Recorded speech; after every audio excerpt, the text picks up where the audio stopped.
Welcome back to the Tigers Den podcast. I am your host, Big C. Before we get started, you already know what we got to do, y'all. Let's smash that thumbs up button. Subscribe if you're brand new, and don't forget to hit those links down in the description. Follow me on Twitter and Instagram at Big C Got Game. Well, our GSU Tigers moved to 4-1 on the season, 3-0 in the Sun Belt after completely dominating Troy. 42-10 was the final. After the first half, it was all Grambling, scoring 21 unanswered points. Phil Alston finished the game 14 of 22 for 196 yards, 2 touchdowns and 2 interceptions, completing 63% of his passes. A couple of passes were forced on the ground. The Tigers are dominating. Charlie Brooks is a man amongst boys out here on the field. 19 carries for 147 yards, 1 touchdown. He averaged 7.7 yards a carry. Higgins had a great day as well, 18 carries for 88 yards and 2 touchdowns.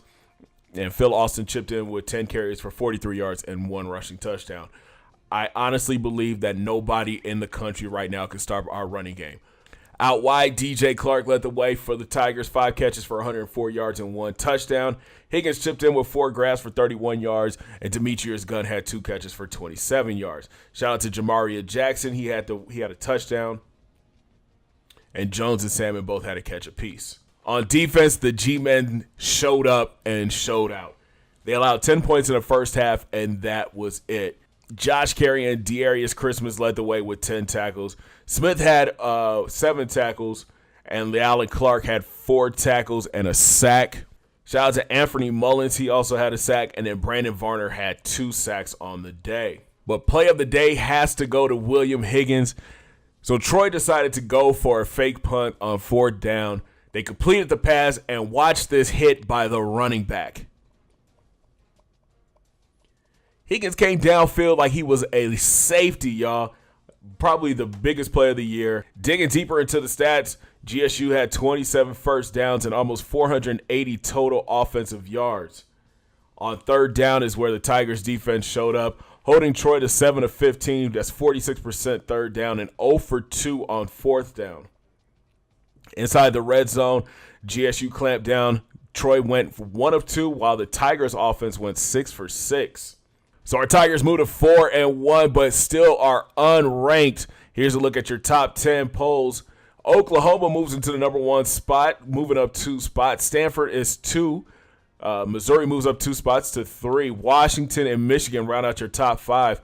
Florida State, Auburn, Nebraska, Clemson, and USC falls from 2 to 10 after losing to Arizona State. And Alabama loses in overtime to Texas A&M, and they fall from 1st in the polls to 11. As of right now, Grambling State is ranked number 30 in the polls, behind Penn State, Georgia, Iowa State, and LSU. If the Tigers keep winning this season, there is a chance we will be ranked in the top 25. So now it's time to take a look at recruiting, and we have 6 prospects that will be on campus this week versus ULM. Steven Stewart, Joe Brown, Clint McCoy, Joe Thomas, Robert Clemens, and our number 1 player on our board right now, Mark Griffin. And if you take a look at our board right now, Griffin is leaning all the way towards Grambling State. He's put Michigan and Oregon in his rearview mirror. And check it out, Marvin Goff is a big fan of Grambling State University. The league continues to grow over Alabama and Oklahoma. The Tigers continue to battle for number 1 tight end in the country, Rob Bradford. Notre Dame is his number 1 team, but Grambling is not too far behind. Louisiana wideout Clint McCoy still favoring Grambling State, but North Texas is making a push. JUCO athlete Jermaine McConnell is leaning towards Grambling as well. Marcus Atkins, the number 9 corner from Minnesota, has moved Grambling State into his number 1 spot over LSU, as well as Ron Bennett, the corner from Ohio. Corner Tyrell Williams has USC as his number 1 team, but Grambling State continues to battle and sits close at 2nd. 3-star corner Kyle Green is loving the Tigers. He has put them in the lead as his favorite team over Mississippi State and LSU. Athlete Joel Thomas, who will be on campus this week, is favoring Grambling State over Va Tech. And Otis Allen, offensive lineman from Louisiana, loves the Tigers. He's got the lead over Navy. 4-star defensive end Richard Maynard is leaning towards Grambling as well. The Aggies of New Mexico State are a distant 2nd. We continue to fight for Joe Brown, an outside linebacker from Louisiana. Right now, Tulane seems to be his favorite team. So that was a look at recruiting. Hopefully, with all these guys visiting this week, we'll be able to sign at least one player. That way we can start getting the recruiting class in and add more people to our board. So this week, 1-3 ULM Warhawks come into the hole to take on our Grambling State Tigers. The Warhawks started the season off rough. They lost to Wake Forest 41-7. Then traveled to LSU and got blown out 49-14. Got their first win of the season over FES West 33-30 in overtime. Then took a L to Southern University 34-27.